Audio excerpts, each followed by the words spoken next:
The first thing Evelyn March knew of the morning was the cold.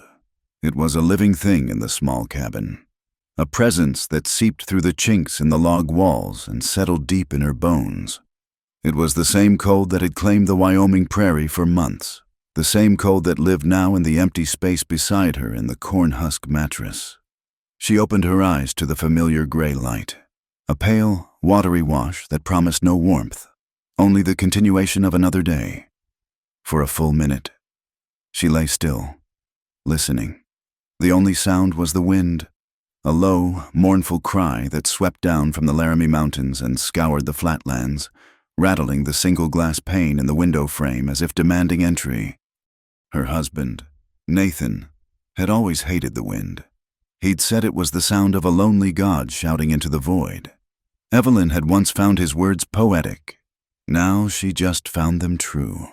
The void was all around her. With a sigh that turned to a white puff in the frigid air, she swung her legs out from under the heavy quilt and Hudson's Bay blanket, her bare feet meeting the rough-hewn floorboards with a familiar shock. She did not shiver. Shivering was a waste of energy, and energy was a currency she could no longer afford to squander. She moved with a slow, deliberate economy, her body a testament to a year of solitude and sorrow. She pulled on her woolen stockings, a patched flannel shirt, and the heavy denim trousers that had once been Nathan's. They hung loose on her hips, a constant reminder of how much of her had been whittled away since he was gone. The cabin was a single room, tidy but worn. A stone hearth, a small table with 2 chairs, one of which had not been used in 13 months, and a dry sink stood against one wall. In the corner, a pot-bellied stove radiated a ghost of yesterday's heat. Her first chore was always the same, coaxing a fire back to life from the sullen orange embers. She worked with practiced hands, adding slivers of kindling and blowing gently until a flame licked upwards, hungry and bright. Only then did she allow herself the small comfort of rubbing her hands together before it, the heat a fleeting promise against the persistent chill. Outside, the world was a study in brown and gray. The last of the winter snow clung in dirty patches to the north faces of the gullies, and the earth was a hard, frozen expanse of dead grass. Her ranch, their dream, was crumbling around her. The corral fence sagged like a broken spine. The paint on the barn had been stripped away by wind and ice, leaving the wood beneath a pale, skeletal gray. The place felt haunted not by ghosts, but by the sheer, crushing weight of absence. Her only companions met her at the cabin door. Patch, a scruffy brown dog of indeterminate breed, wagged his tail in a slow, hopeful rhythm. His loyalty was a simple, uncomplicated thing in a world that had grown impossibly complex.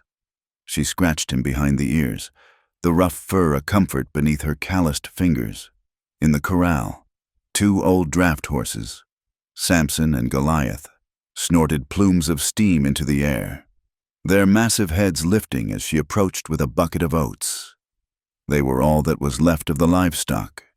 The rest, the small herd of cattle Nathan had risked everything for, were gone, swallowed by the same blizzard that had taken him. "Morning, boys," she murmured, her voice rough from disuse. The horses nudged her gently, their soft lips tickling her palm as they ate. They were old and tired, just like her, but they were steady. They were alive. And some days, that was enough. As she worked, pumping water from the well and breaking the ice in the trough, her thoughts drifted, as they always did, to the town. Redemption, they called it. She had not been in 4 months. The last trip for flour and salt had been an exercise in quiet humiliation. The whispers that fell silent the moment she entered the general store, the averted eyes of women she had once shared coffee with, Mrs. Gable, the preacher's wife, had made the sign against the evil eye as she passed. Cursed, that's what they called her. Evelyn March, the woman whose pride had killed her husband. It had been her idea, they'd murmured, to buy the extra head of cattle, to expand the ranch beyond their means. She had pushed Nathan, they said, her ambition a poison that had driven him out into that storm. He had ridden out to save the herd, a desperate gamble against a wall of white, and had never come back. They had found him in the spring thaw, miles from home, frozen solid in the saddle. The town saw his death not as a tragedy, but as a judgment, a punishment for a wife who had forgotten her place. The fact that his death had been a mystery, his horse found wandering with a strange gash on its flank and Nathan's rifle missing, only fueled their superstitious certainty. It was unnatural, and so she was unnatural, an outcast. The isolation was a physical ache, a constant pressure in her chest. Some days, she spoke only to the animals. Other days, she did not speak at all, letting the silence of the prairie swallow her whole. She had forgotten the sound of her own laughter. The storm arrived in the afternoon, rolling in from the west without warning. The sky, which had been a placid, washed-out blue, turned the color of a bruise. The wind shifted, carrying the scent of rain and damp earth. Evelyn hurried to secure the cabin, latching the shutters and bringing in an extra load of firewood. The first clap of thunder was a deep, guttural roar that shook the very ground beneath her feet. Patch whined and pressed against her leg. "It is just noise, boy," she whispered, though her own heart hammered against her ribs. Spring thunderstorms in Wyoming were violent, unpredictable things. This one felt different. It felt angry. Rain came down in a solid, blinding sheet, turning the yard into a sea of mud. Lightning split the sky, one jagged white fork after another, each followed by an immediate, deafening crack of thunder. It was during one of these flashes that she saw it. The barn door, the one with the broken latch she had meant to fix for a month, had been blown wide open and was slamming against its frame in the gale. Cursing under her breath, she pulled on Nathan's old oilskin coat, grabbed a lantern, and braced herself against the wind as she stepped outside. The short walk to the barn was a battle. The wind tore at her, and the rain stung her face like tiny needles. She fought her way to the groaning door, her boots sinking in the mud. With a grunt of effort, she managed to haul it inward, the wind fighting her every inch of the way. As she turned to find a piece of rope to secure it, a flash of lightning illuminated the barn's interior in a stark, momentary photograph of light and shadow. And that is when she saw him. He was lying in a heap in the wet hay, just inside the entrance, a dark, sodden shape that was unmistakably human. For a heartbeat, she froze, her breath catching in her throat. The lantern light trembled in her hand, casting dancing shadows across the rough walls. Patch began to growl, a low, menacing sound from deep in his chest. "Who is there?" she called out, her voice thin and reedy against the storm's fury. There was no answer. Fear, cold and sharp, pierced through her. This was a hard land, and desperate men did desperate things. He could be an outlaw, a drifter, wounded in a fight and seeking shelter.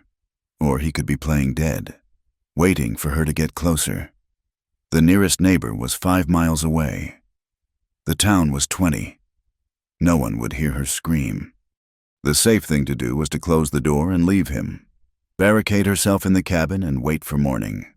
Whatever happened to him out here was God's business, not hers. He was a stranger, a potential danger, and she had nothing left to give to anyone. She had already lost everything.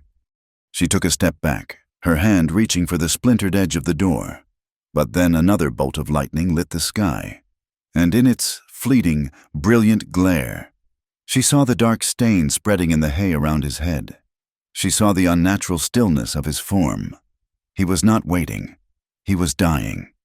Something inside her, a stubborn ember of the woman she used to be, stirred. She thought of Nathan, alone in the blizzard. Had someone found him, lying helpless in the snow? Had they ridden on by, choosing safety over compassion? The thought was a knife in her gut. Damn it all! She breathed into the wind, setting the lantern on a dry patch of floor. She knelt beside the man. He was dressed in worn, dark clothing, soaked through and caked with mud. His face was turned away from her, half buried in the hay. Gently. She turned his head. He had a thick, dark beard, and his skin was pale, almost translucent. A deep gash ran along his temple, matted with blood and straw. He was breathing, but it was a shallow, ragged sound. He was heavy. Dragging him across the muddy yard and into the cabin was a brutal, exhausting effort.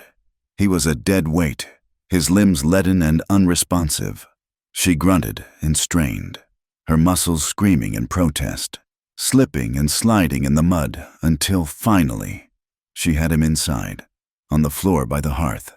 She slammed the door shut, leaning against it, her chest heaving, the sound of her own ragged breaths mingling with the storm outside. For a long moment, she just stood there, looking down at the stranger who now lay in the heart of her solitary world. He had brought the violence of the outside world into her sanctuary. She felt a wave of resentment, followed by a surge of overwhelming weariness. With a sigh, she got to work. She fetched the basin and filled it with warm water from the stove. As she began to clean the wound on his head, the simple, intimate act of touching another human being after so long sent a tremor through her. His skin was cold, but it was skin, alive. The feel of the damp cloth in her hand, the smell of blood and rain. It all brought back a memory with the force of a physical blow. She was in this same room, 13 months ago, tending to Nathan. He had come in from a long day of mending fences, his hands raw and chapped, a tired smile on his face. She had been rubbing salve into his palms, her touch gentle. "You worry too much, Evie," he had murmured, his thumb stroking the back of her hand. "I am a strong man. This land will not break me." The memory was so vivid she could almost feel the phantom pressure of his thumb on her skin. A lump formed in her throat, thick and painful. This land had broken him. It had broken them both. She pushed the memory away and focused on the task. The gash was deep, but it looked clean. It would need stitches. As she cut away the sodden fabric of his shirt to check for other injuries, her fingers brushed against the hard, corded muscle of his chest. A strange heat bloomed in her stomach, a feeling so foreign and unwelcome that she snatched her hand back as if burned. It was a ghost of a feeling, a faint echo of a desire she thought had been buried with her husband, the loneliness of the long nights, the empty ache in her arms.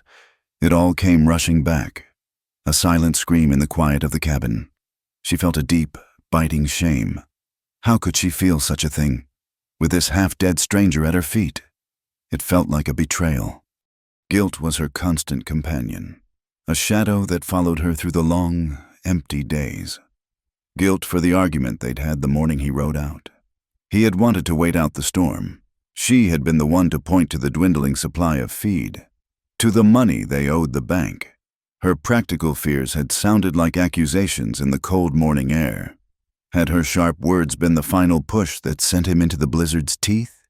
She would never know. And that not knowing was a special kind of hell. The stranger stirred, a low groan escaping his lips. His eyes fluttered open.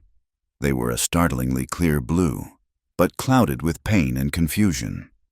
"Where?" he rasped, his voice a dry whisper. "You are in my cabin," Evelyn said, her tone flat, guarded. "I found you in my barn. You are hurt." He tried to sit up, but winced and fell back, his hand going to his head. His eyes scanned the room, taking in the hearth, the table, her face. There was a wild, hunted look in them. "Who are you?" he asked. "My name is Evelyn March. This is my land." He seemed to process this for a moment. "My name is Cole." He said the name as if it were a foreign word he was just learning. "Cole what?" she pressed. He shook his head slightly, a gesture that cost him. "Just Cole." His eyes closed again. "I need to rest." The finality in his voice was clear. He would say no more. He was a man with no past, a name with no story attached. The mystery of him was a palpable thing in the small room. He was a danger, not because of what he might do, but because of what she did not know. Evelyn stood up and went to the other side of the room. From behind a stack of blankets, she retrieved Nathan's old 12-gauge shotgun. She checked the load. The familiar metallic click, a small comfort. She did not point it at him. She simply propped it against the wall near her chair, where he would see it if he opened his eyes again. It was a silent conversation. "I will help you, but I am not helpless." She spent the next hour tending to him in a tense, watchful silence. She stitched the wound on his temple with a steady hand, her movements precise and detached. She spooned warm broth between his lips, which he took without opening his eyes. She was a machine of compassion, functioning without emotion, driven by a duty she did not fully understand. All the while, the shotgun leaned against the wall, a silent sentinel. As night fell, the storm began to recede, its fury spent. The rain softened to a steady drumming on the roof, and the thunder rumbled away into the distance. The man, Cole, had fallen into a deep, fevered sleep. His breathing was still shallow, but it was even. Evelyn ate her meager supper of bread and jerky alone at the table, her eyes never straying far from the figure on the floor. The cabin, once a fortress of solitude, now felt small and crowded. His presence filled the space, a heavy, masculine energy that was both unsettling and achingly familiar. Finally, unable to watch him any longer, she retreated to her cold bed, but sleep would not come. She lay awake for hours, listening to the man's breathing and the gentle rhythm of the rain. Every creak of the logs, every skittering sound from outside, sent a jolt of adrenaline through her. She was on a razor's edge of fear and exhaustion.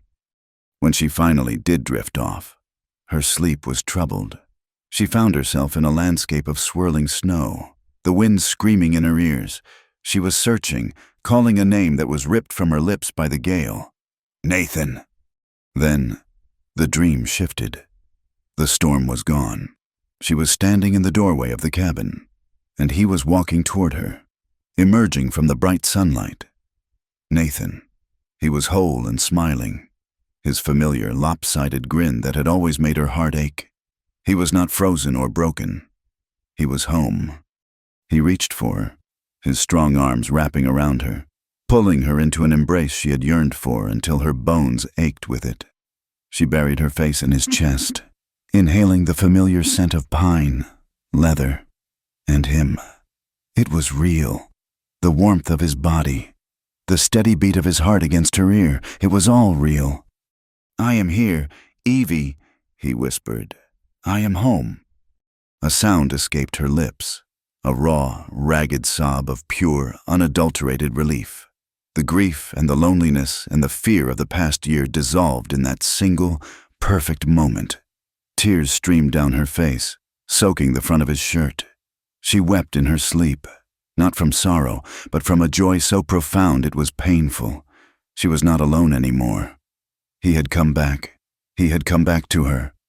Cole woke to the smell of coffee and frying bacon, and the quiet authority of a shotgun leaning against a wall. For 3 days, that was his world. He drifted in and out of a fevered haze, the throbbing in his head a constant, dull drumbeat. Through it all, the woman moved like a phantom at the edge of his vision. She was a pair of capable hands changing his bandage, a spoon lifting broth to his lips, a silent presence that was both his salvation and his jailer. He learned the rhythm of her life through the sounds that filtered through his delirium. The creak of the floorboards at dawn, the splash of water in the basin, the soft murmur of her voice talking to her dog. By the 4th day, the fever broke. He woke feeling weak and hollowed out, but clear-headed for the first time. He was lying on a pallet of blankets near the hearth. The woman, Evelyn, was sitting at the table, mending a pair of trousers, her needle moving in a steady, rhythmic stitch. The morning light from the window caught the stray strands of her brown hair, turning them to threads of pale gold.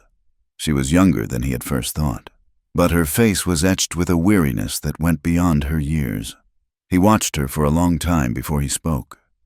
"I owe you my thanks," he said, his voice a dry rasp. She didn't startle.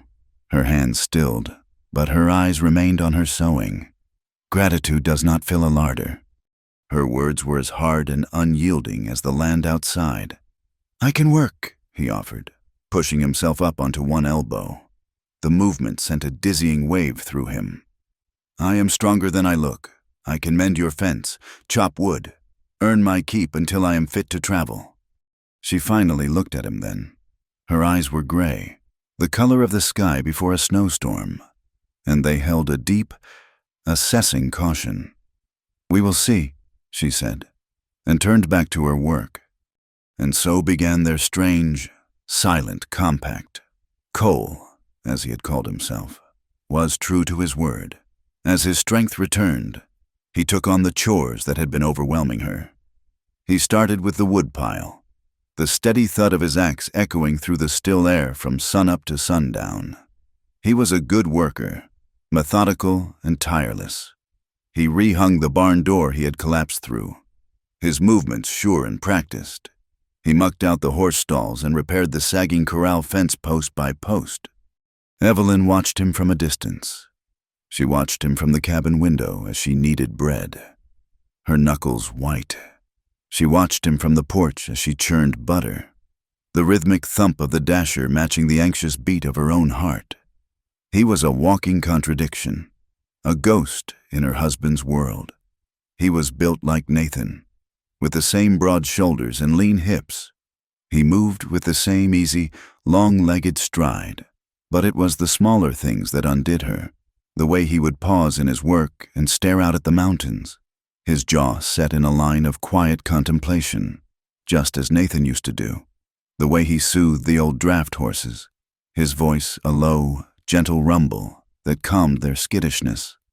The resemblance was a constant, dull ache behind her ribs. It was a comfort and a torment. Some moments, seeing his silhouette against the setting sun, she could almost pretend. She could almost believe that the last year had been a terrible dream, and that her husband had come home. Then guilt would wash over her, cold and sickening. This man was not Nathan. He was a stranger, a blank page. And to see her husband in him felt like a profanity, a desecration of the memories she held so sacred. The tension between them grew thick and heavy, filling the silences that stretched for hours. They spoke only when necessary, their words clipped and functional. "The well pump needs a new washer. The flour is running low." Yet, in the small confines of the cabin and the yard, they were always aware of each other. A world of unspoken things existed in the space between them, a shared glance over the supper table that lasted a second too long, the accidental brush of their hands as he passed her a bucket of water, a touch that sent a jolt of heat through her arm. They moved around each other with a careful, choreographed dance of avoidance. Two planets held in a delicate, unwilling orbit. One evening, late in the week, the sun decided to linger, bathing the prairie in a warm, golden light that felt like a benediction. Evelyn was tossing scraps to the chickens when she saw Cole working on the last section of the corral fence. He had taken off his shirt in the unexpected heat, and his back was to her. The setting sun cast his body in sharp relief. His skin was tanned, his muscles coiling and uncoiling under the surface as he lifted a heavy post into place. Sweat glistened on his shoulders, tracing the line of his spine. Evelyn's breath caught in her throat. Her hand, full of chicken feed, froze in midair. She watched, mesmerized, as he worked the post-hole digger, the muscles in his arms and back moving with a fluid, powerful grace. It was the simple, beautiful sight of a strong man working the land. It was a sight she had not seen in 13 months. A feeling, fierce and painful, rose up in her, a hot, liquid yearning that spread through her limbs and settled low in her belly. It was the lonely grief of her body, a separate entity that had been starved for a touch, for a presence, for the simple, solid weight of a man beside her in the dark. The feeling was so intense, so unwelcome, that she felt a dizzying wave of shame. She turned and fled back into the cabin, her heart hammering against her ribs, as if he might have heard the sudden, clamorous riot of her thoughts. The outside world intruded 2 days later in the form of Jedediah Stone, a lanky, stoop-shouldered man who made a weekly supply run from Redemption to the outlying ranches. His wagon rattled into her yard, and his gaze immediately fixed on Cole, who was replacing a loose board on the porch. Jedediah's eyes, small and perpetually suspicious, narrowed. "Afternoon, Evelyn," he said, his voice carrying a note of insinuation. He did not look away from Cole. "Did not know you had taken on a hired hand." "He is my cousin," Evelyn said, the lie coming out smoother than she expected. "From back east, just passing through." Cole gave a curt nod, his face unreadable, and went back to his work. Jedediah spat a stream of tobacco juice into the dirt. "Funny, you ain't never mentioned no cousin from back east." He unloaded her supplies, a sack of flour, a bag of coffee beans, and a small parcel of salt, his movements slow and deliberate, his eyes darting back and forth between Evelyn and the stranger on her porch. The air was thick with his unspoken questions. He stayed no longer than he had to, but as his wagon pulled away, Evelyn knew with a sinking certainty that by nightfall, the whole town of Redemption would know that the cursed widow March was harboring a strange man. The delivery man's prying gaze brought the memory of the town's judgment rushing back. She remembered standing in the preacher's study a week after they found Nathan's body, the air thick with the smell of old paper and piety. Preacher Gable had looked at her not with sympathy, but with a cold, righteous pity. "A woman's ambition can be a dangerous thing. Mrs. March," he had said, his voice smooth and condescending. "It can lead a good man to forget his place, to overreach the station God has given him." His wife, her face a mask of sanctimonious concern, had chimed in. "We all heard how you pushed him to buy those extra cattle. A woman ought to be content with her husband's provision. Pride, Evelyn, pride comes before the fall." They had twisted her hope for a better life, their shared dream, into a sin. They painted her as a shrew, a temptress who had lured her own husband to his doom with whispers of greed. In their small, rigid world, there was no room for a woman who dreamed as big as a man. Her grief was her own fault, her loneliness a penance. They had buried Nathan in the churchyard, but they had buried her alive on this desolate patch of land. That night, the air in the cabin was more strained than ever. The unspoken thing between them had grown, fed by the threat of the outside world. After a supper eaten in near-complete silence, Cole followed her outside as she went to check on the horses. "The delivery man," he said, his voice low. "He will talk." "Let him," Evelyn replied, her voice sharper than she intended. "I have brought trouble to your door," he said. It was not a question. She turned to face him in the fading light. "What kind of trouble?" He looked away, his gaze fixed on the darkening line of the horizon. "I am running," he admitted, his voice barely a whisper. "From men who are not inclined to listen to reason." He paused. Then his blue eyes met hers, and they were filled with a desperate sincerity. "But I am not a danger to you. Evelyn, I swear on my life, I would never harm you." He had used her name, not Mrs. March, Evelyn. The sound of it on his lips was strangely intimate. A small stone dropped into the still, deep pool of her solitude. She wanted to ask him more, who he was running from, what he had done, but she saw the hard, closed-off look on his face and knew he would not answer. He had given her a piece of his truth, and it would have to be enough. Later, long after he had retired to his pallet by the fire, Evelyn found she could not sleep. The cabin felt like a cage. The silence pressed in on her, filled with the ghosts of yesterday and the fears of tomorrow. On a desperate impulse, She grabbed the half-empty bottle of whiskey Nathan had kept hidden in the pantry and slipped out of the cabin. She went to the barn. It smelled of hay, dust, and animals, a comforting, earthy scent. The moon was high and full, casting a pale, milky light through the open loft window. She sat down on a bale of hay, uncorked the bottle, and took a long, burning swallow. The whiskey was a fire in her throat, a welcome heat that spread through her chest, momentarily chasing away the chill of her loneliness. She drank again, feeling the tight knot of anxiety in her stomach begin to loosen. She did not know how long she'd been sitting there when a shadow fell across the floor. She looked up to see Cole standing in the wide barn doorway.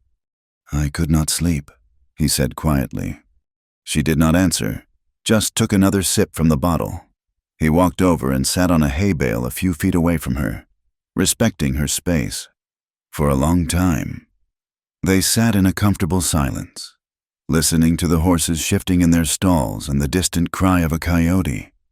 "My father built this barn," she said, her voice softer now, blurred at the edges by the whiskey. "He and Nathan, they sank every post themselves. Nathan said it was built to withstand the end of the world." Her laugh was a short, bitter sound. "It did.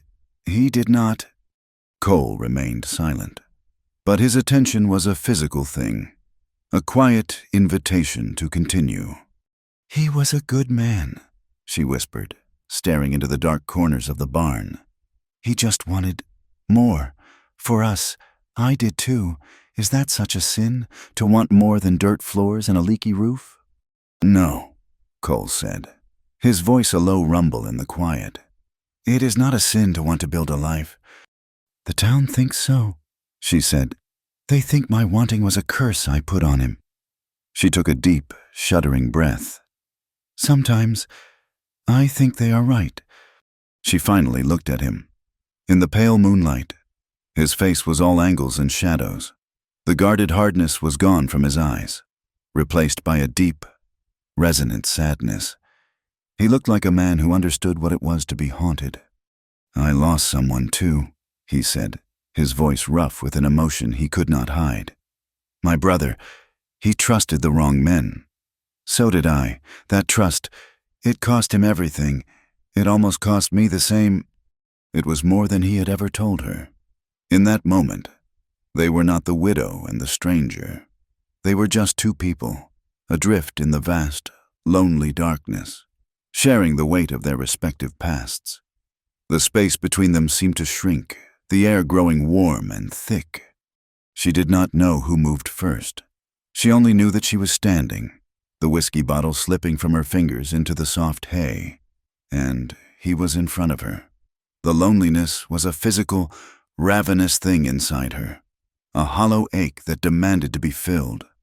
She looked up at his face, at the mouth that was so much like Nathan's, at the eyes that held a pain that mirrored her own. And then, in a moment of pure, unadulterated longing, a desperate attempt to reclaim a ghost, she reached up, tangled her fingers in his hair, and pulled his mouth down to hers. The kiss was not gentle. It was a collision, a raw, desperate fusion of grief and desire. It was the taste of whiskey and salt and 13 months of unshed tears. And as his arms came around her, pulling her tight against the solid, warm wall of his chest, a single, broken word escaped her lips, a whisper against his mouth, a name that was both a prayer and a curse. "Nathan." He stiffened for a fraction of a second, a barely perceptible tremor that ran through his body. But he did not stop her. He did not pull away. His hands moved to her back, holding her closer, as if he understood that in that moment, she was not kissing him, but a memory. And he, a man with no past, was willing to be a ghost for her. He lifted her then and carried her to a deep pile of hay in the back of the barn. There, in the pale, indifferent light of the moon, they came together. It was not an act of love, but of mutual oblivion. It was two scarred, lonely souls seeking a moment of shelter from the storm inside, trying to forget their own names, their own pasts, in the fierce, fleeting comfort of another's body. The morning came, cold and unforgiving. Evelyn woke in her own bed, the scratchy wool of her blanket a harsh reality against her skin. The first thing she felt was not the chill in the air, but the searing heat of shame. It was a physical thing, a sickness in the pit of her stomach. She had a fleeting, disjointed memory of hay scratching her back, of a man's weight upon her, of a desperate, hungry kiss, and the name she had whispered into the dark, a name that had no place on the lips of a woman tangled in the arms of a stranger. Nathan. She lay still for a long time, her eyes squeezed shut, as if she could block out the memory. The silence of the cabin was accusatory. Every familiar creak of the logs seemed to be judging her. She had not just sought comfort, she had defiled a memory. She had taken the purest, most painful thing she had left, her love for her dead husband, and used it to satisfy a moment of raw, animal loneliness with a man she did not even know. When she could bear it no longer, she rose, moving with a stiff, unnatural quiet. Cole was still asleep on his pallet, his face turned away from her, his breathing deep and even. She could not bring herself to look at him for more than a second. She dressed quickly, her fingers fumbling with the buttons on her shirt, and fled the cabin as if it were on fire. The morning air was sharp and clean, a stark contrast to the muddy confusion in her soul. She worked with a frantic, punishing energy, attacking her chores as if they were an enemy to be vanquished. She scrubbed the floor until her knuckles were raw. She mended a tear in a horse blanket with tiny, perfect stitches that pulled the fabric taut. She did everything she could to avoid the barn, the scene of her transgression. When Cole finally emerged from the cabin, she felt his presence like a change in the weather. She kept her back to him, her shoulders rigid. She heard him draw water from the well, the rhythmic squeak of the handle an unnerving sound in the tense silence. He did not speak to her. He did not confront her. He simply picked up the axe and went to the woodpile, the steady, metronomic thud of his work a constant reminder that he was there, a witness to her shame. And so it went for days. He did not speak of that night, and for that she was both grateful and furious. His silence was a form of grace, she supposed, but it was also a mirror, reflecting her own cowardice. He simply kept working, his hands and back and sweat a testament to a debt he seemed determined to repay. But something had changed in the way he watched her. When he thought she was not looking, she would catch his gaze on her, and it was no longer just cautious or assessing. There was a new depth to it, a flicker of something she could not name. Pity, perhaps, or something more complicated, more dangerous. A current of deep emotion that she refused to acknowledge. The space between them, once filled with a quiet, watchful tension, was now charged with a different energy. It was unbearable. They moved through their days in a state of heightened awareness, the air crackling with unspoken words. If they passed in the narrow doorway of the cabin, they would both flinch and recoil as if they had touched a hot stove. Their conversations, already sparse, devolved into clipped, irritable exchanges over nothing. "You left the axe out," she snapped one afternoon, her voice tight. "It is where I was using it," he replied, his tone even, which only stoked her anger. "It will rust in the damp," she shot back. "Things have to be cared for if you want them to last." The words were about the axe, but they were not about the axe at all. They were about her, about him, about the fragile order of her life that he had shattered. He said nothing, just retrieved the axe and put it away. His quiet compliance a louder rebuke than any angry words would have been. They stole glances at each other like thieves. She would watch his hands, strong and capable, as he repaired a broken harness, and her stomach would clench with a memory she was desperate to forget. He would watch her as she brushed her hair by the firelight, his expression unreadable, and she would feel the heat of his gaze on her skin like a brand. They were two magnets, turned to repel, straining against a force that insisted on pulling them together. The knock on the door came on a Tuesday. It was so unexpected that Evelyn froze, a dishcloth in her hand. No one ever came to her door. She looked at Cole, who was sitting at the table, sharpening a knife. His face was a mask of sudden, still alertness. The look in his eyes was that of a cornered animal. Before she could stop him, he was on his feet and had moved to the darkest corner of the cabin, out of sight of the door, the knife still in his hand. Evelyn smoothed her apron, took a deep breath, and opened the door. Preacher Gable stood on her porch, his hands clasped behind his back, a look of paternalistic concern on his face. Beside him stood Silas Croft, a grim, weathered rancher whose land bordered hers to the south. Croft's eyes were small and hard, and they immediately darted past her, trying to pierce the shadows of the cabin. "Mrs.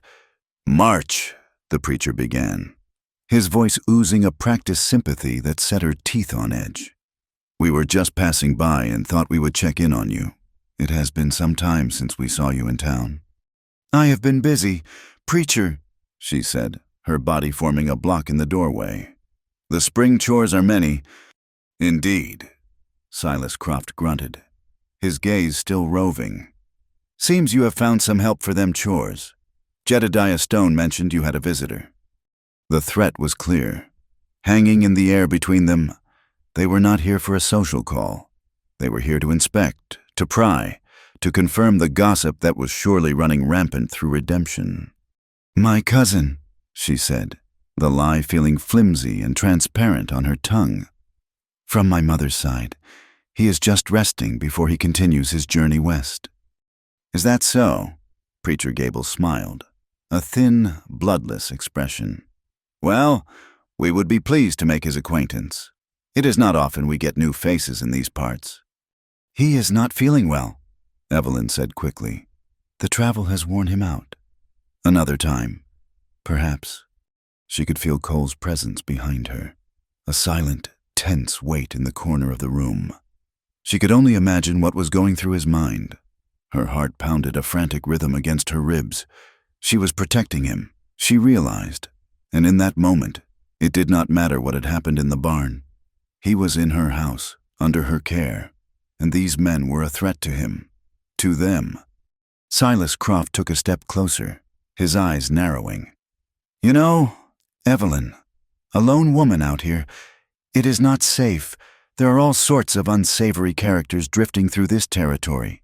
A woman ought to have proper protection, the kind a community can provide, not the kind that comes from distant cousins no one has ever heard of." The insinuation was as sharp as a slap. They were warning her. She was already an outcast. Harboring a stranger would be the final nail in her coffin. They would see her run off her land, see her fail, just to prove themselves right. "I am grateful for your concern. Gentlemen," she said, her voice colder than a winter wind. "But I am perfectly capable of managing my own affairs. Now, if you will excuse me, my bread is about to burn." She closed the door in their faces, her hand trembling as she slid the bolt across. She leaned her forehead against the rough wood, her eyes closed. She had made her choice. She had drawn a line in the sand and stood on the same side as the stranger in her house. When she turned, Cole had emerged from the shadows. The knife was gone, but his face was grim. "They will be back," he said. "I know," she whispered. That night, after the pretense of supper, they sat in the charged silence. Finally, he spoke, his voice low and rough. "You should know what you are protecting," he said, not looking at her. He stared into the fire, the flames reflecting in his eyes. "I was a drover, running a herd up from Texas with a crew of 5 men I thought were my friends. The trail boss had a deal with a buyer to sell a portion of the herd off the books, for cash. My brother, he found out. He was going to report it. They killed him, said he was trampled in a stampede." He paused, swallowing hard. "They knew I would not let it go, so they planned to get rid of me, too.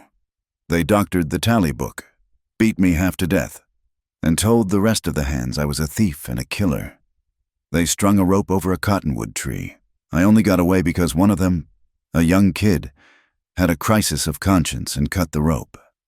I have been running ever since." He finally looked at her, his gaze raw and vulnerable.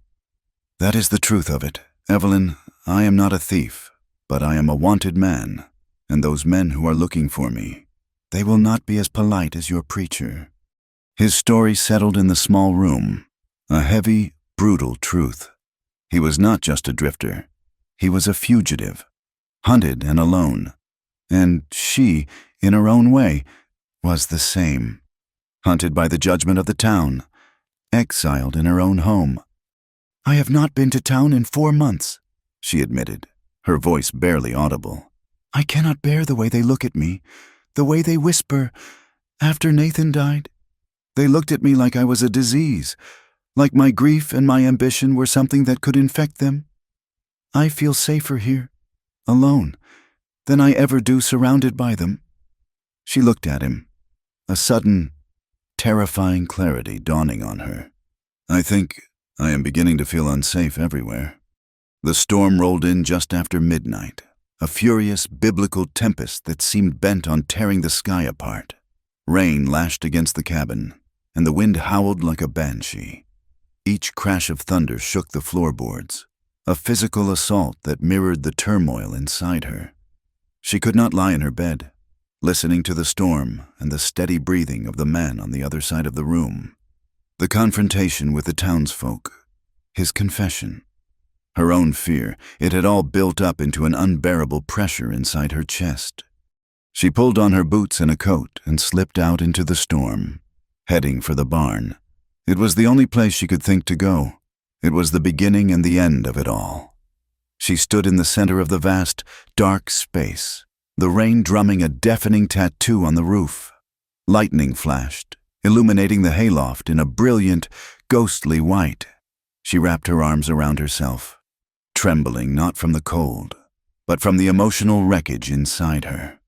A moment later, the door creaked open, and he was there, a lantern in his hand, his hair plastered to his forehead by the rain. "Evelyn!" he shouted over the roar of the storm. "What are you doing out here?" She turned to face him, the tears she had been holding back for days finally breaking free, mixing with the rain on her face. "I want to know why," she cried, her voice cracking. "Why did you let me do it? Why did you let me call you by his name?" He walked toward her, his face a mask of pain in the flickering lantern light. He stopped a few feet away, the space between them thrumming with the storm's energy. "Because I looked at you," he said, his voice raw and thick with emotion. "And I saw a woman drowning in grief. And in that moment, I would have done anything to give you a minute of air. If you needed me to be a ghost, I would have been a ghost. If you needed comfort, you deserved to have it. You needed to feel him one last time, to say goodbye in your own way." He took a step closer, his eyes boring into hers. "But I am not him, Evelyn. What I feel for you has nothing to do with him, and what I want from you is more than a memory." The world seemed to fall away. There was only his face, his words, and the thunderous beating of her own heart. The storm outside was nothing compared to the one that broke inside her. All the shame, the guilt, the fear, it was all washed away by the raw, stunning honesty in his eyes. He saw her, not as the cursed widow, not as Nathan's wife, but as her, Evelyn. She closed the distance between them in 2 strides. This time, when her lips met his, there were no ghosts. There was no desperation, only a deep, conscious, terrifying hunger. It was a kiss of recognition, of 2 broken people finding a solace they never expected. His arms went around her, lifting her as if she weighed nothing, and he carried her not to the scattered hay of their first encounter, but to the clean, sweet-smelling hay in a sheltered stall. They came together with a deliberate, searching slowness, their bodies moving in a rhythm that was entirely their own. It was a journey into uncharted territory, driven by a mutual pain and a nascent, dangerous hope. Every touch was a question, every kiss an answer. This time, there were no memories, only the solid, breathing reality of the man in her arms and the woman in his. Later, they lay tangled together in the hay, the storm outside having softened to a gentle, steady rain. He had lit the lantern, and its soft, golden light cast a warm glow over them. She traced the line of his jaw with her finger, feeling the rough stubble of his beard, the firm set of his mouth. He was real. He was here. He turned his head and kissed her palm. "Evelyn," he whispered, his voice full of a quiet wonder. She looked into his eyes, the clear, startling blue that was his and his alone, and with a heart that was both terrified and soaring, she gave him his own name back, a promise whispered in the candlelight. Cole. The shame of that night in the barn did not vanish, but it transformed. It receded like a fever, leaving behind a strange and fragile tenderness.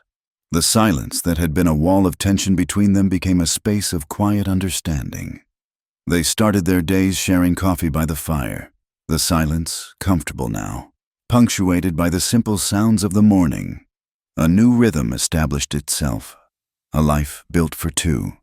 The cabin, once a monument to her loneliness, began to feel like a home again.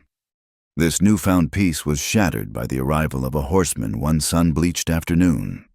He was not a neighbor. He rode a fine-boned gray gelding, and the peacemaker on his hip was worn low and tied down, the mark of a man who used it for more than scaring coyotes. He was dressed in dusty but well-made clothes, and his face was a network of sun-etched lines. He dismounted with a weary grace and approached the cabin, his eyes taking in everything, the mended fence, the smoke curling from the chimney, and Cole, who had gone utterly still by the wood pile. "Ma'am," the man said, touching the brim of his hat to Evelyn. His voice was gravelly, and his eyes, the color of a muddy river, held a stillness that was not peaceful. "Name's Jones, just a traveler passing through. My horse threw a shoe. I was wondering if you might have a farrier's rasp and a hammer I could borrow. I would be happy to pay for the trouble." His story was plausible, but every nerve in Evelyn's body went taut. The way he looked at Cole was not the glance one gives a stranger. It was an inventory. "We have a hammer," Evelyn said, her voice steady, though her heart had begun a low, fearful thumping. "I will see if I can find a rasp." While she went inside, she watched through the window. The man, Jones, walked over to Cole, his movements casual. "Mighty fine job you were doing on that wood pile," he said, his voice carrying on the still air. "A man could make a decent wage with a strong back like that. You from these parts?" "Just passing through," Cole replied, his voice non-committal. He did not stop his work. "Funny thing," Jones said, leaning against the corral fence. "I am looking for a man. Last I heard, he was headed this way. A drover. Answers to the name of Travers. Cole Travers. Dark hair, blue eyes. Got into some trouble down Texas way. You would not happen to have seen anyone fitting that description, would you?" The name hit Evelyn like a physical blow. Cole Travers. So, he had a last name after all, a name that men like this were hunting. Cole's axe came down on a log with a clean, final thwack. He turned slowly, wiping the sweat from his brow with the back of his arm. "Can't say that I have," he said, his voice flat. "Lots of men passing through." When Evelyn came back out with the tools, Jones's gaze fell on a fresh scar near Cole's temple, where her stitches had recently been. "Looks like you had a bit of trouble yourself not long ago," he commented lightly. "Horse threw me," Cole said without missing a beat. Jones smiled, a cold, thin expression that did not reach his eyes. He took the tools, thanked her, and went to work on his horse's hoof. He was skilled and efficient, a man accustomed to being on his own. As he worked, his eyes kept roaming, cataloging every detail of the ranch. He was not just a traveler. He was a hunter, and he was sniffing a trail. When he was done, He offered Evelyn a silver dollar. She refused it. "Just leave the tools on the porch," she said. He mounted his horse, his muddy eyes lingering on Cole one last time. "Much obliged, ma'am. If you do happen to see that fellow, Travers, there is a $500 bounty on his head. A man could set himself up nicely with that kind of money." He tipped his hat again and rode off, not east toward the town, but west into the empty plains. As soon as he was out of sight, Cole threw the axe into the chopping block. "I have to go," he said, his voice raw with frustration. "Now, before he comes back with friends." "No," Evelyn said, walking straight to him. "You cannot—" "He does not know anything for sure. He was just fishing." "He knows," Cole countered, his jaw tight. "A man like that, he smells it. He saw the scar. He saw the way you looked at me. He knows something is not right here. I have brought this to your door. Evelyn, I will not be the cause of your ruin." He turned to go into the cabin, to gather the few things he now owned, but she grabbed his arm, her grip surprisingly strong. "And where will you go?" she demanded. "You will run until they catch you or until you starve. That is not a life. That is just a slower way of dying." "It is my life, not yours," he said, his voice rising. "I will not have them hurt you because of me." "And what about me?" she cried, her voice breaking. "Have you thought of that? This is the first time I have felt alive in more than a year. The first time this place has felt like anything other than a grave. I do not care what you have done. I do not care who is looking for you. You are not leaving. Do not you dare take that away from me." Her words hung in the air between them, a desperate, fierce confession.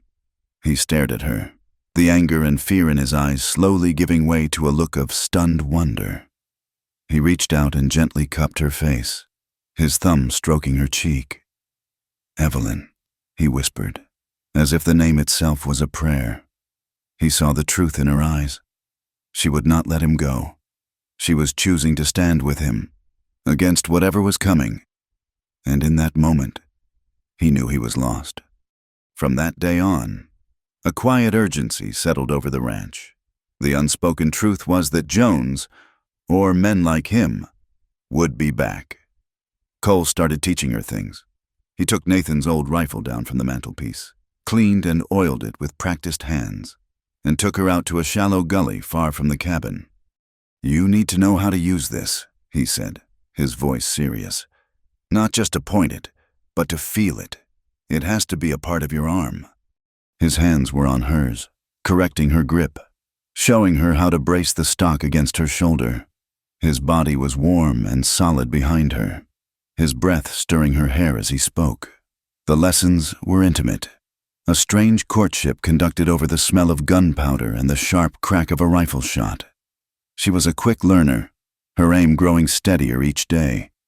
He taught her how to reload quickly, how to lead a moving target, how to stand her ground. He was preparing her for trouble, and in doing so, he was arming her against the world that had left her so defenseless. He taught her to ride harder, too, not the gentle canter she was used to, but a full-out gallop, urging her to trust the horse, to become one with its power and speed.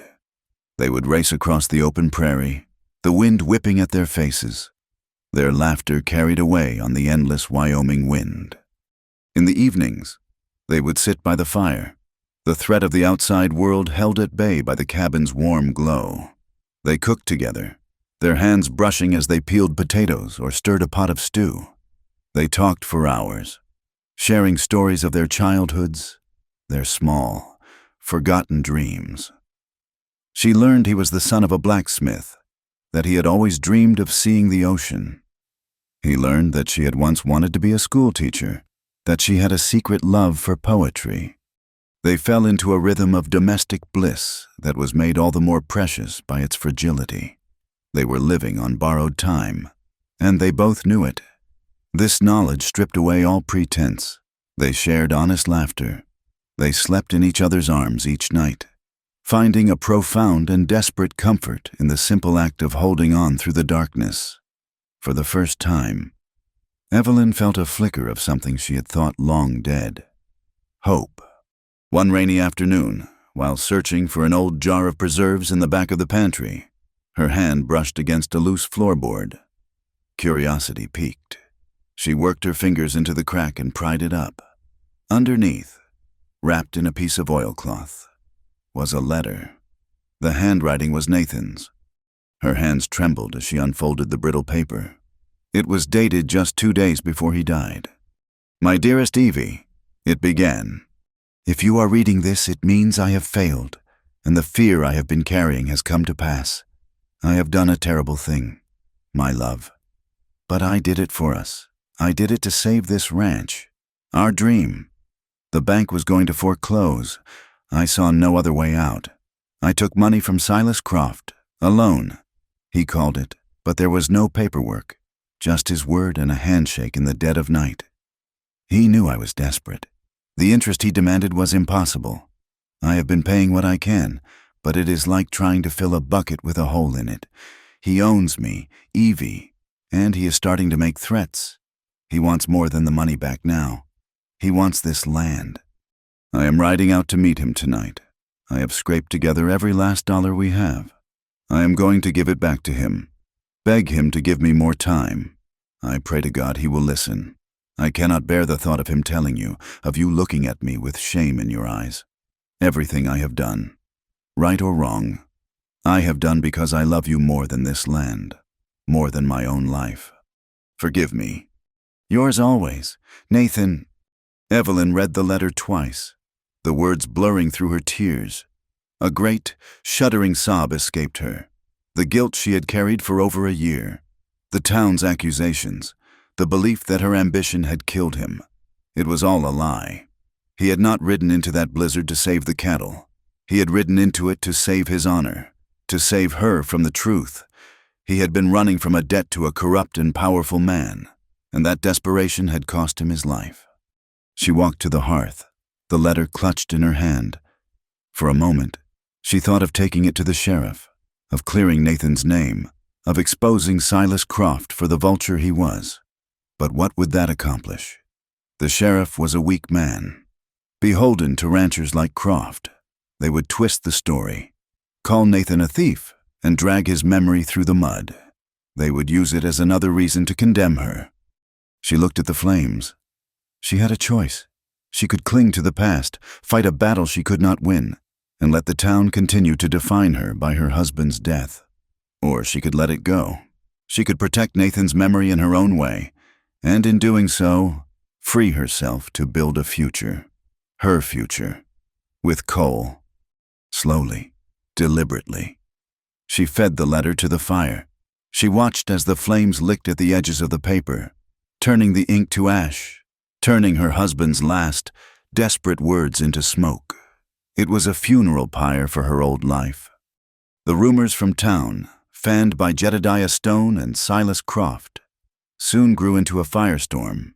The story of the cursed widow and her mysterious, gunslinging cousin became a favorite topic of gossip. The whispers turned darker. Fugitive, outlaw. The threats began to circulate, veiled at first, then more openly. People said she was harboring a criminal, that she was a danger to the community. They threatened to report her to the sheriff in Cheyenne. The inevitable happened during a trip for supplies. Cole had insisted on going, arguing that it was too dangerous for her to be seen in town alone. They rode in the wagon, a rifle resting between them, both of them on high alert. In the Redemption General Store, a man who had been part of the posse that had first chased Cole was taking on supplies. Their eyes met across a barrel of pickles. There was a flicker of recognition, a moment of cold, hard certainty. The man said nothing, but he left the store in a hurry. "We have to go," Cole said, his voice low and urgent. They did not even wait for their supplies. They were back in the wagon and halfway home before the dust had even settled in town. They both knew what was coming. The man would go to the sheriff, and the sheriff, a man who valued his political alliances with powerful ranchers like Croft more than justice, would organize a posse. That night, they did not stay in the cabin. They took blankets and a small amount of food and rode out to a hidden glen a few miles away. A small, secret place surrounded by a cathedral of tall pines that Evelyn had discovered as a child. They built a small, smokeless fire and sat huddled together, listening to the sounds of the night. The end was coming. They could feel it in the cold night air. "Are you scared?" she whispered, her head resting on his chest. He was silent for a long moment. "Only of losing you," he said, his voice thick with an emotion he could no longer hide. I never thought I would find anything worth fighting for again. And then I stumbled into your barn." She tilted her head up and kissed him, a long, slow kiss that was full of sorrow and love and the bitter taste of a future that was being stolen from them. They did not sleep. They spent their final night of peace whispering hopes and fears into the darkness, clinging to each other as if they could physically hold back the dawn. Dawn broke with a cold, gray light that offered no warmth, only illumination for the coming storm. They did not have to wait long. From their vantage point in the glen, they saw the dust cloud first, a faint plume on the eastern horizon that slowly grew larger, resolving itself into a posse of a dozen riders. They were heading directly for the ranch. "Go," Evelyn said, her voice a low, urgent whisper. "Follow the creek bed into the hills. It will give you cover. I will slow them down." "Evelyn, no," Cole protested, his hand tightening on her arm. "You come with me, now." "They will catch us both if we ride together," she said, her gaze steady and resolute. "I know this land. They do not. I will meet you at the old trapper's cabin by Sentinel Rock. Go, please." There was no time to argue. He gave her one hard, desperate kiss, a silent promise in the cold morning air, and was gone, melting into the landscape like a shadow. Evelyn waited until he was out of sight before she mounted her own horse and rode back to the ranch, her face a calm, unreadable mask. She was standing on the porch, a rifle held loosely in the crook of her arm. When they rode into the yard, Sheriff Miller, a man with a drooping mustache and the weary eyes of someone constantly trying to please the wrong people, was at the head. Beside him, looking smug and triumphant, was Silas Croft. The rest were familiar faces from town, men who had averted their eyes from her for a year, now staring at her with a mixture of suspicion and morbid curiosity. "Morning, Evelyn," the sheriff said, trying to sound official. "We are looking for a man, a fugitive by the name of Cole Travers. We have reason to believe you have been harboring him." "You have been listening to gossip, Sheriff," Evelyn replied, her voice cool and even. She let her gaze drift over Silas Croft. "Some men have nothing better to do with their time." "We have an eyewitness who saw him in town yesterday," Croft said, his voice a gravelly sneer. "There is a bounty on his head. Now, are you going to tell us where he is? Or are we going to have to search the place?" Evelyn gave a short, bitter laugh. "He is gone. He left before sunrise. Said he was heading west, toward the territories. I imagine he is halfway to Utah by now." She gestured with her head toward the vast, empty plains to the west. "If you ride hard, you might just catch him." The sheriff looked uncertain, but Croft's eyes narrowed. He did not believe her. He knew, with the instinct of a predator, that she was lying, but her lie was plausible, and it pointed them in the opposite direction of the rugged hills behind the ranch. "We will search the buildings first," Croft insisted. "Be my guest," Evelyn said, stepping aside. They were clumsy and loud, their boots stomping through her small cabin, their voices echoing in the barn. They found nothing but the lingering presence of a man who was no longer there. Frustrated, the posse gathered again in the yard. "She is lying," Croft spat. "He is in those hills." "Or he is long gone, and you are wasting our time," one of the other men grumbled. Sheriff Miller, caught in the middle, made a decision. "We will ride west for an hour. If we do not cut his trail, we will swing back and check the hills." It was the best she could have hoped for, as the posse thundered out of her yard, kicking up a cloud of dust. Evelyn ran for her horse. She had bought him an hour, maybe 2. It had to be enough. She rode hard for the hills, her heart a frantic drum against her ribs. She followed the winding path of the creek, her eyes scanning the rocky landscape. Then she heard it, a single rifle shot, its sharp crack echoing off the canyon walls with a sickening finality. "No," she breathed, urging her horse faster, her hands slick with sweat on the reins. She called his name, her voice thin and desperate against the wind. "Cole!"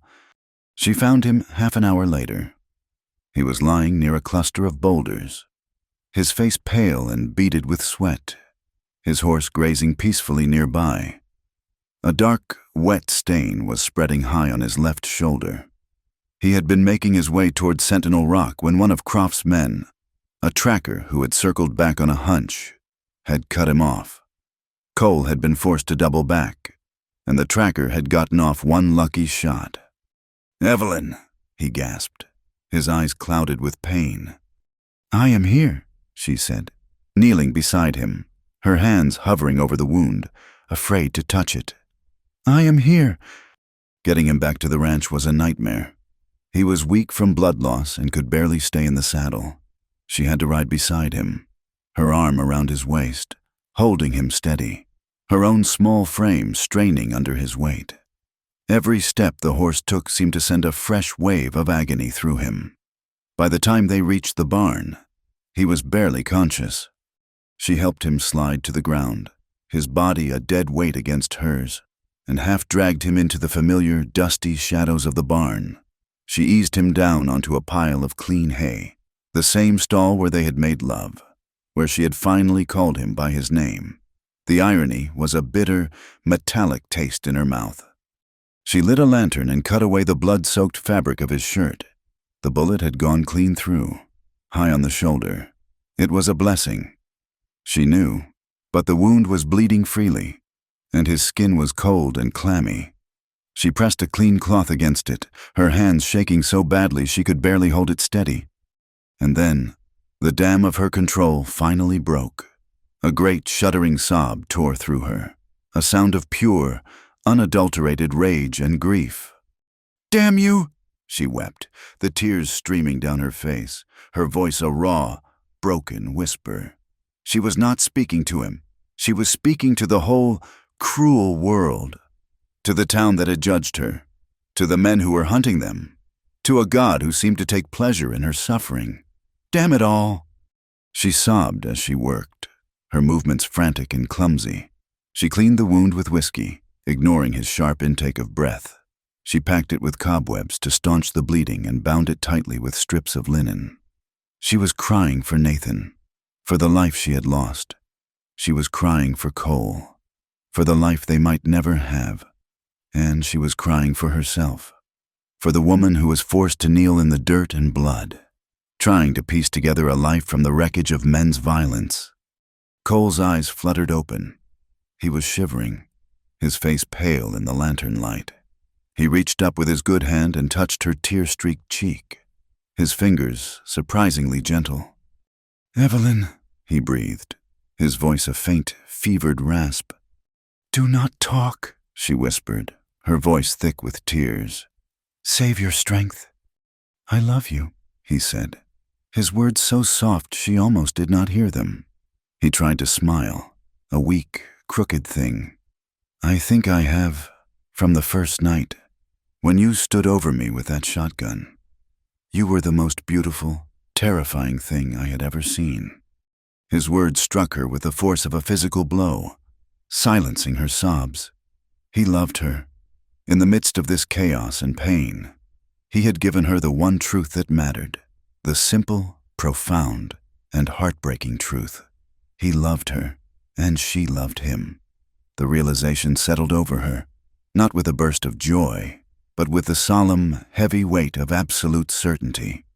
She now faced the final, stark choice. The posse would be back. They would find him here, wounded and helpless. She could turn him in. She could save herself, save what was left of the ranch, her reputation. She could plead ignorance, say he had forced her, and the town, eager to reclaim one of its own, might even believe her. She could go back to her safe, lonely life within the cage they had built for her. Or she could stand with him. She could sacrifice everything, the land, her home, her name, for a man with a bounty on his head, for a future that would be lived on the run, in the shadows, for love. She looked down at his face, so vulnerable in his fevered sleep, and she knew there was no choice at all. There had not been a choice since the moment she had dragged him out of the storm. She stood up, her movements calm and deliberate. She walked out of the barn and waited in the yard.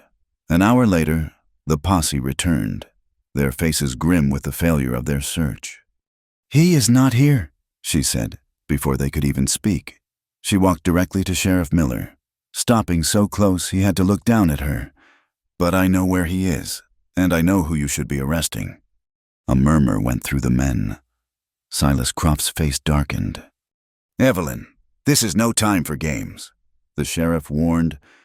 "This is not a game," she said, her voice ringing with a clarity and strength that made the men fall silent. "The man you call Travers is in my barn. He is wounded, and he is the victim of a crime, not the perpetrator, the same as my husband was." She turned her gaze on Silas Croft, and for the first time, he looked away. "My husband, Nathan, did not die chasing cattle. He died trying to pay a debt to a corrupt, greedy man who was bleeding him dry and threatening to take this land. A man who stands among you right now." The accusation hung in the air, stunning the posse into silence. Croft's face turned a mottled shade of red. "She is lying. The grief has made her mad." "Have I, Silas?" Evelyn said, her voice like ice. "Or are you afraid I still have the letter my husband wrote before he died? The one detailing the loan, the threats, the meeting you were supposed to have with him the night of the blizzard? A letter that would look very interesting to a federal marshal." There was no letter. It was ash and smoke. But Croft did not know that. The color drained from his face. Sheriff Miller looked from Croft's panicked expression to Evelyn's resolute one, and the weary calculus of his job began to turn in his head. A local dispute over a loan was one thing. A fugitive was another. But a federal investigation into one of the territory's most powerful ranchers, that was a hornet's nest he had no desire to stir. He made his decision. "Evelyn," he said, his voice low, for her ears only. "You have until dawn. Get him, and get out of this county. If I ever see either of you again, I will have to arrest you. Do you understand?" She gave a single sharp nod. The sheriff turned to his men. "The woman is delirious with grief," he announced, his voice carrying the weight of official pronouncement. "The fugitive is long gone. We are heading back to town." Croft started to protest, but the look the sheriff gave him was one of cold, final warning. The posse turned their horses and rode away, leaving Evelyn alone in the deepening twilight. She did not go back into the barn, not yet. She walked to the cabin and retrieved the tin of kerosene. She returned to the barn, the place where she had lost her husband's world and found her own. It smelled of hay and horses, of memory and pain, of whiskey and love. It was a tomb and a womb. With a steady hand, she began to pour the kerosene over the dry hay, along the wooden walls, across the spot where she had first laid eyes on him, and the spot where he had told her he loved her. She was not just burning a building. She was burning her past. She was burning the ghost of Nathan and the judgment of the town. It was a funeral pyre for the woman she had been, and a beacon for the woman she was becoming. She struck a match. For a moment, she held the tiny flame in her hand, its fragile light pushing back the immense darkness. Then, she tossed it into the hay. The flames caught with a hungry whoosh, racing up the walls, turning the interior of the barn into a roaring, golden inferno. The heat was immense, a cleansing, terrible wave. She backed away, her face illuminated by the fire, her expression serene. She went to Cole. He was awake, his eyes wide with alarm at the bright, dancing light outside. "Evelyn, what have you done?" he whispered. I have set us free, She said. She helped him to his feet, his arm draped over her shoulders. She led him out of the firelight and into the darkness. She helped him mount his horse, a slow, agonizing process. She mounted her own, then reached over and took his reins. Together, they turned their backs on the burning barn, on the crumbling ranch, on the only life she had ever known. They rode out into the cold, bruised light of dawn, holding tightly to each other, two scarred and broken souls, fleeing into a future they would have to build from the ashes. The first 6 months were a blur of motion and fear. They rode under the cover of darkness, slept in hidden coulees and abandoned line shacks, and skirted any town that was more than a handful of buildings.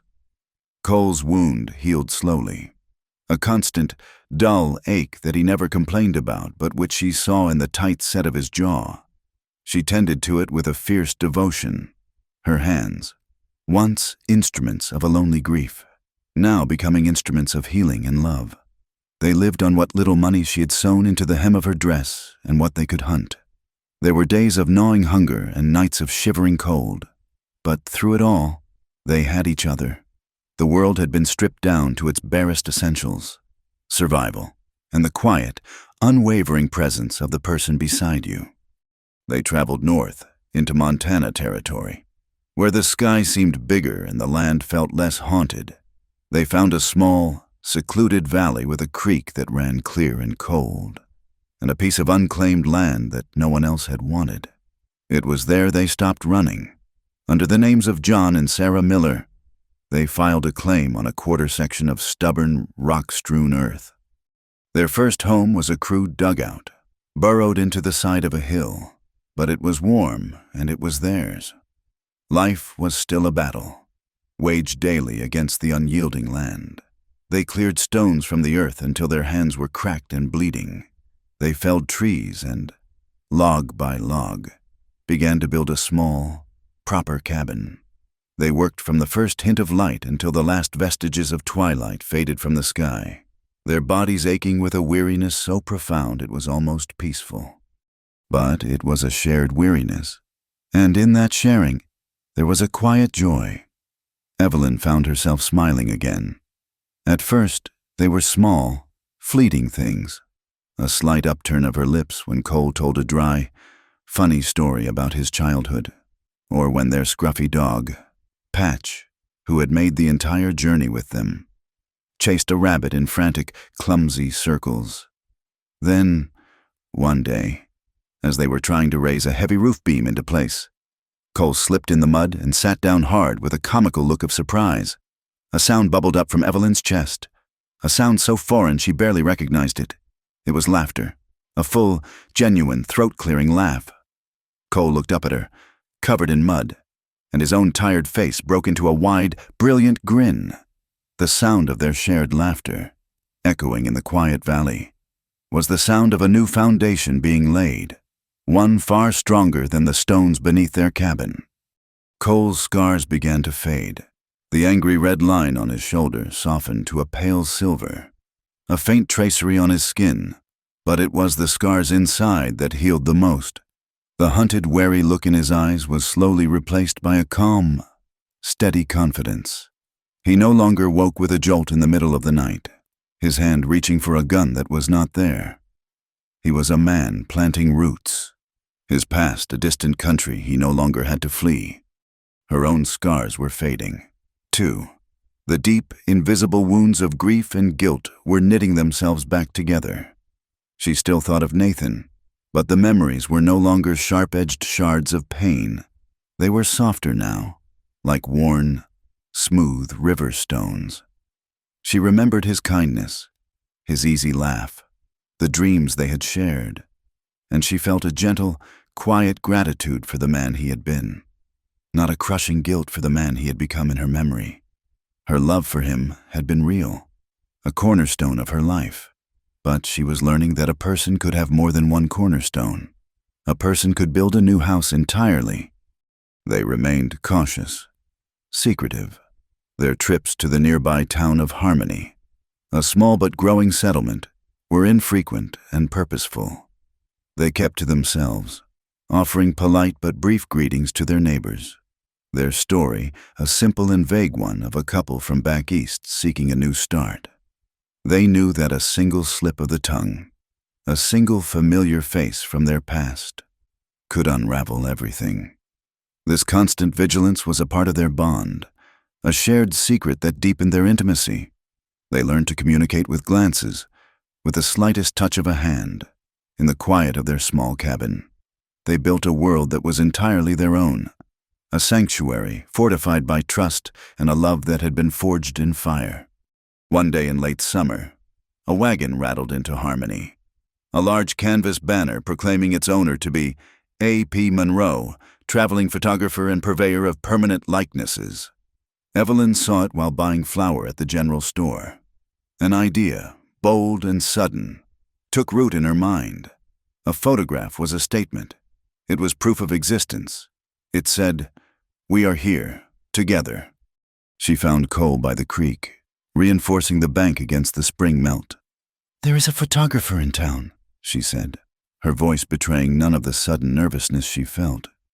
He looked up at her, his expression questioning. What of it?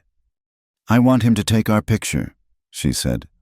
He stood up, wiping his muddy hands on his trousers. He looked at her, and in his eyes, she saw he understood the weight of her request. A photograph was a record. It could be a danger, but it was also a beginning. It was the first page in the story of John and Sarah Miller. All right, Sarah, he said, a slow smile spreading across his face. Let us get our likeness taken. They dressed in their best, which was not much. A clean flannel shirt for him, a simple calico dress for her that she had painstakingly sewn herself. The photographer was a small, fussy man with a large camera that looked like a mysterious box of secrets. He posed them in front of a painted backdrop of a grand waterfall, their hands placed awkwardly, their expressions solemn. Hold still now, the photographer commanded, his head disappearing under a black cloth. Evelyn looked at Cole. His face was serious for the camera, but his blue eyes were full of a quiet, steady love. In that moment, under the hot, stuffy canvas of the photographer's tent, she felt a profound sense of peace. This was her life now. This man, this place, this choice. She was no longer a widow, a cursed woman, an outcast. She was a wife. She was home. The journey from Wyoming had been the crucible in which this new life was formed. It was during that desperate flight, in the raw, early days of their freedom, that she had finally let her past go. The memory came to her now, as clear as the day it happened. They had been on the trail for 3 weeks.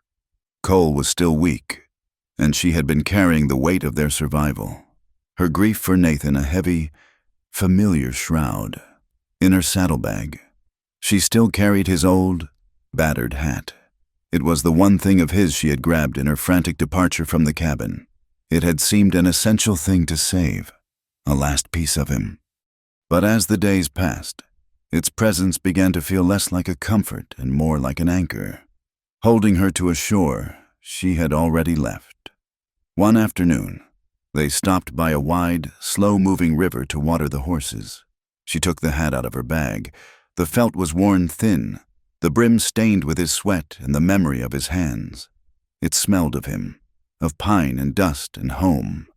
She walked to the riverbank and held it for a long time, her fingers tracing the familiar creases. She thought of the man who had worn it, the good, decent man who had been her whole world. She had loved him. She would always love the memory of him. But she was not that woman anymore. Her world had burned down, and from the ashes, something new and fragile and fierce was growing. To let it grow, she had to clear the ground. She leaned down and gently placed the hat on the surface of the water. For a moment, it bobbed, a dark, lonely shape. Then the current caught it, and it began to drift away, slowly at first, then faster, carried downstream toward a future she would not be a part of. She watched it until it was just a small speck in the distance, and then it was gone. Goodbye. Nathan, she whispered to the wind. The words were not full of guilt or sorrow. They were quiet, peaceful, and final. They were the words of a woman who was choosing life, choosing desire, choosing the love of the man who rode beside her, the man who had stumbled, wounded, into her barn and shown her that her story was not over. That night, back in their valley in Montana, she and Cole sat outside their nearly finished cabin, a heavy wool blanket wrapped around their shoulders. The sky was a vast, dark canvas, punctured by a brilliant spray of stars. The air was crisp and cool, carrying the scent of pine and damp earth. A comfortable silence settled between them, the kind that exists only between two people who know each other's souls. She turned to him, her face illuminated by the soft starlight. She leaned in and kissed him. It was a different kind of kiss from all the ones that had come before. It was not born of loneliness or desperation or even hunger. It was a quiet, certain kiss, full of a deep and abiding devotion. It was a kiss that said, "This is my choice, freely made." He pulled back slightly, his hand coming up to cup her cheek. "Do you ever think of it?" he asked, his voice a low rumble in the quiet. "Of Wyoming? Of your old life?" She looked out at the sea of stars, at the infinite, hopeful darkness.